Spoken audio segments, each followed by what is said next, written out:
Nyom adionum sia. Onyankopon hume mobo na odasani repeme ameneme. Da nyina ode okun hiahia me ho. Matefo repeme ameneme da nyina. Na nipa pi ama won ho so ne miracle. Eda misuro no. Mede me ho metwere wo. Nyankopon mo na meyi nasamaye. Nyankopon so na mede me ho mato. Meri nsuro. Ohona betumi aya medien. Da biara otutumi nsam ano sisi. Bone nkwara na wadwene me ho. Woboa ano hia ma wotame. Na wakari manamo bra wotwen me kra. Wode amumuyo benya kwan adwane ana.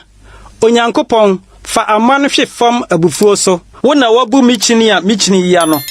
Fa miniso gu wukotokuo mu. Eni wo nwoma mu ana. Eno na matamfo besane wona kire. Ada misume frɛ no. Jei na minim se Onyankopon wo mafa.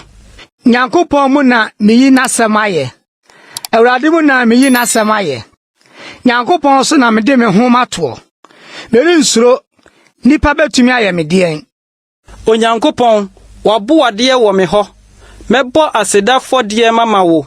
Na waje me kra afri owuo mu. Wori nyi me nan mfiri asehwie mu. Na mananti Nyankopon anim nkwa han mu.